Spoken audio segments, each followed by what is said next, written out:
What is going on, Big Schlong Gamers? And it's Benzer, and today we are going to be reviewing Cold War Zombies as a whole, sort of like ranking the maps, if you will, sort of along those lines, you know, going over each map, how it plays.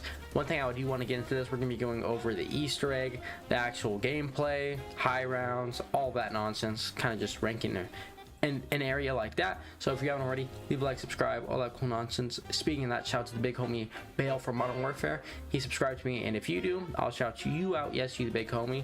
But other than that, gamers, let's get into it.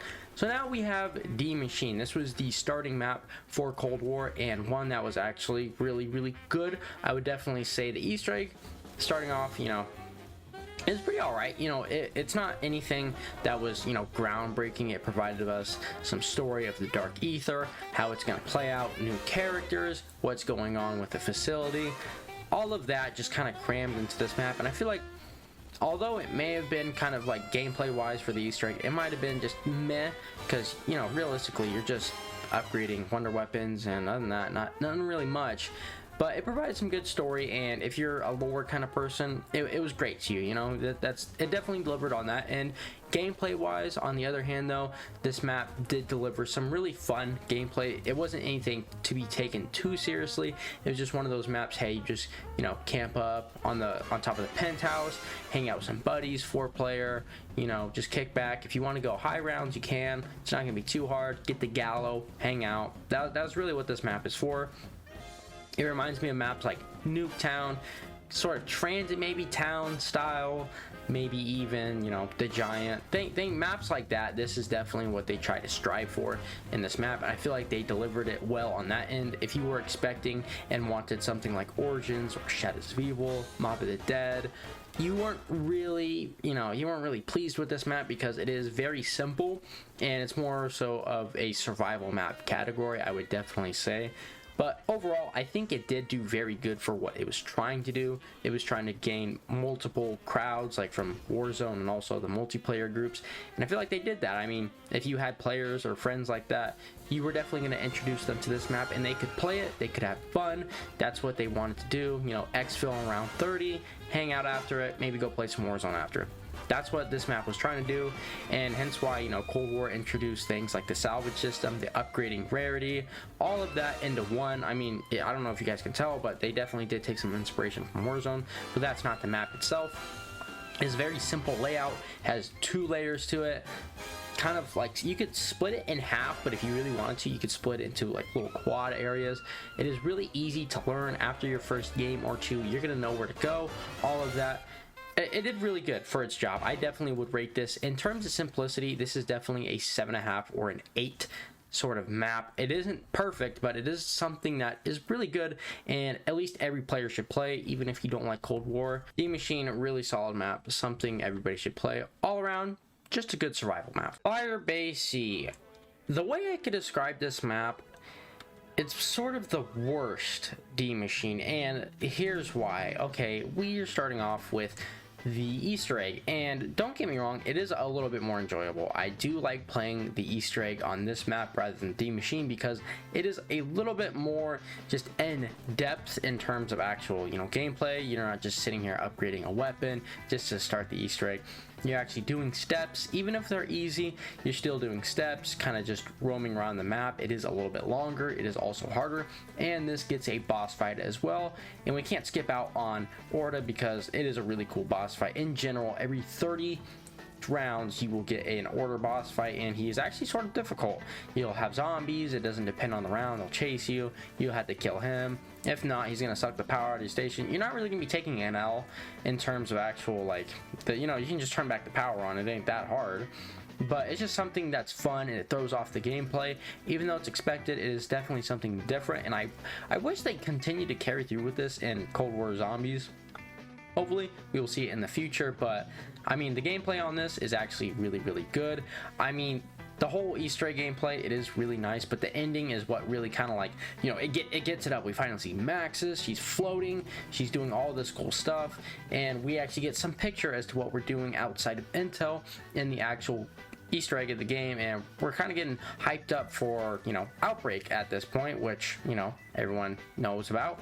Now, the thing about this, the Easter egg's good, but the gameplay, on the other hand, it's kind of meh. I don't know if it's just me. I really do like the Firebase Z kind of little area, the whole layout of the map. It's good, but it just feels a little too small for me. I really wish they kind of made some of the areas a little bit bigger, or maybe have layers to it. They kind of just made everything that's the same, if you will. They don't have any different areas. They don't kind of branch out. They're all the same areas, just copy and pasted to look different so that it's a different experience. But overall, you're really getting the same thing as you do in Maschine, but just at a worse.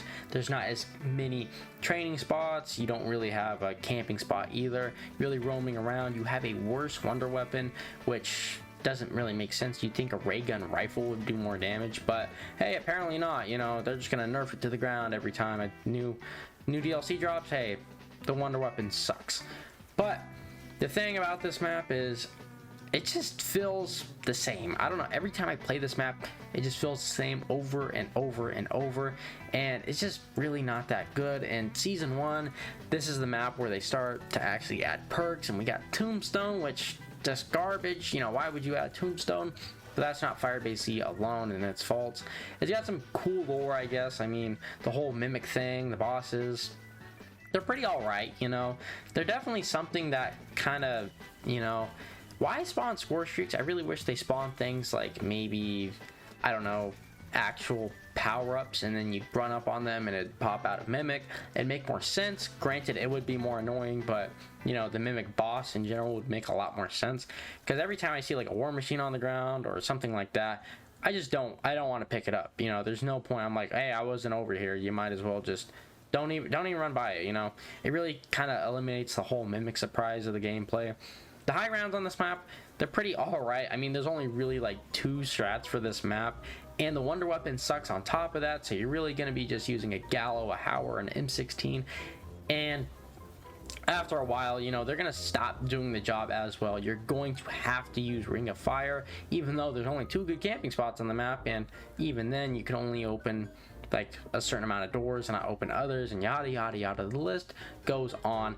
But I don't want to end this off on a negative note. I really do enjoy a lot of things about this map, such as the events that happen every 10-ish rounds. I would say they definitely do throw off and add a little bit of element of surprise to the gameplay and make sure you're on your toes. Granted, once again, Horta is a really nice boss. He does provide a lot, and you know, nothing else is to be really gained from this map. It isn't really something deep. It doesn't provide any sort of extra lore to the story. It provides a good understanding, but granted, yeah, you know, you learn about mimics and stuff. Now, I really do like the spawn room. I think it is cool how everything is kind of in that one little area. This map also did introduce multiple armor stations, one you'll find also in the starting room as well. It is just an overall meh map. I never see myself playing this by myself. Nothing along those lines. If I play it, I'm doing it for a recording. Nothing much else besides that. You know, it's just a kind of like, why would you play it kind of map, you know? Like there's Forsaken, there's Mauer, there's Maschine. You can even go play Dead Ops Arcade and it's a better experience. But I mean, I give it about maybe a 5.5 or a 6, to be honest. Now we have Mauer der Toten, the gem of Cold War zombies, and I will fight anybody who talks to me about this and says otherwise, okay? This is a really good map, and there are multiple reasons why. Number 1, we're going to start off with the Easter egg. It is actually really good. It is somewhat kind of difficult. It is, you know, it would be harder, but, you know, Cold War, they make it really easy, so can't really blame the whole map on the Cold War system and how they actually want it to play. The wonder weapon on this map, absolutely amazing. It ties in with the Easter egg as well. The whole, you know, Weaver and a gun, I think that was a really good idea. It talks to you, provides a lot of extra insight in terms of lore and actual gameplay progression. I thought the whole idea of the Easter egg was actually really cool. I think the whole Klaus idea, and also the whole getting your back turned on by Krevchowski and being captured by them after Outbreak, I thought that was a really cool and unique idea. Definitely something we haven't had in zombies before, where an actual person sort of turns your back and you're kind of talking to them and going against them and competing. I thought that was a really nice tie-in idea. And then the ending of the Easter egg with Valentina and the whole idea of her. I think it was a little weird how they introduced her via like lore, mainly intel, and then a little bit of Firebase Z at the end. I thought it was a little weird. You know, if you're not really into the whole, you know, intel thing, it's not really gonna make much sense to you outside of, you know, this in-between gap. I think they did really bad on that, and Mauer could have presented it a little bit better, maybe having a cutscene or two explaining in the beginning as to why we're even doing this besides Raptor 1. But at the end, you do save Raptor 1 and you do complete your job, which is really, really cool. And I do like how you actually get to escape and have a little bit of a good ending rather than what happened in Outbreak 2 times in a row. But the gameplay of this map, one of my favorites. Honestly, I really enjoy the layout. This is the best layout in Cold War Zombies by far. The whole idea of the little rappels and zip lines, going through those, it makes you feel like you're in an action movie, kind of like Die Hard. It is really, really nice what they did with this map, and overall they perfected it. I mean, I think it is really cool. I don't like how they just introduced it back into Forsaken. Kind of a little lazy on my end, or their end I should say, but the gameplay of it is really good. You have multiple levels. You have 3 levels in total: underground, the regular area, and also the rooftops. You get to go in between each, go into multiple rooms, multiple buildings. I thought it was a really cool idea. And then also the fact of how you open Pack-a-Punch, I thought that was really cool as well. A little startup, a little problem. It isn't really hard. It's just something that gives it a little bit of a change, and to make it actually give it a little personality, which a lot of the maps in Cold War kind of lack,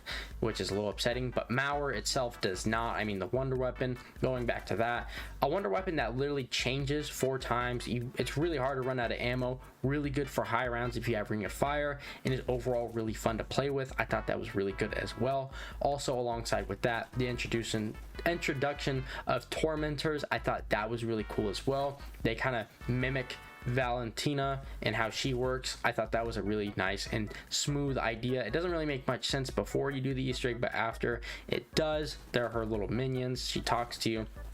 I thought it was really cool how they did that. I really wish, one thing that they did though, I really wish, I don't know if it's just me, some of the maps, well, some of the areas in the map, it just feels a little out of the way to go into unless you're grabbing like a perk or something like that. Because the apartment building like I'm in right now, once you get stamina up, or once you get, you know, the whole wonder weapon, you don't really catch yourself coming back here, which is a little upsetting. But nonetheless, it is a part of the map that is really cool, and it kind of ties in to the little area next to Speed Cola.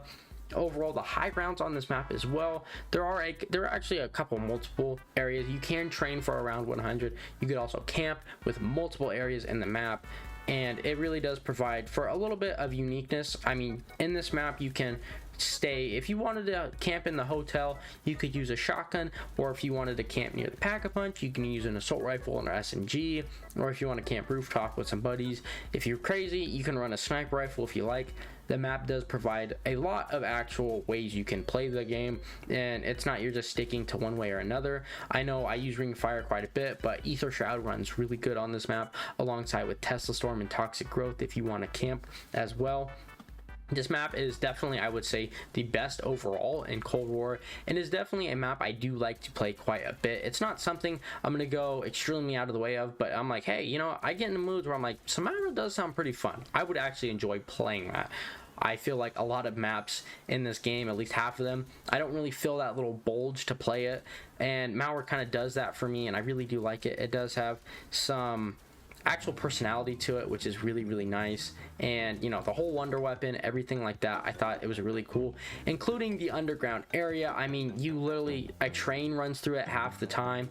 Really cool. It keeps you on your toes. I mean, when you see that thing running towards you, you better get to cover real quick, or that thing is going to knock you on the ground. It is going to kill you, and if you don't have quick revive or a self-res, you're toast. That's it. Game over.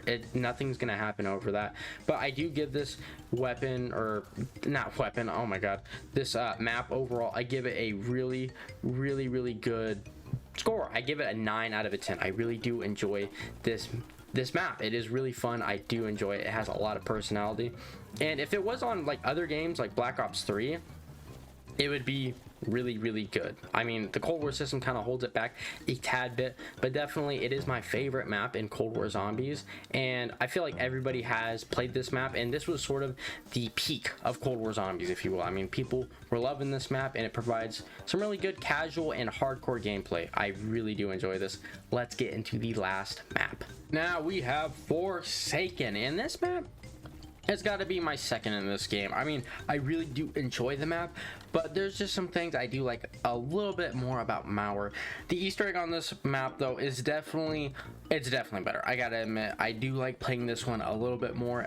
Granted, I have not played it very much, but I could definitely say that boss fight at the end, that was good. I really did enjoy that. The steps leading up to that, though, they're actually not too bad. I mean, granted, you just build power, and then you just basically, you know, do something with the Chrysalax, and then collect crystals, and then after that, you know, yada yada yada, and then you build this little trap thing, little canister, and then you're on your way to the boss fight. It's granted, it is pretty easy, but it is a little bit boring.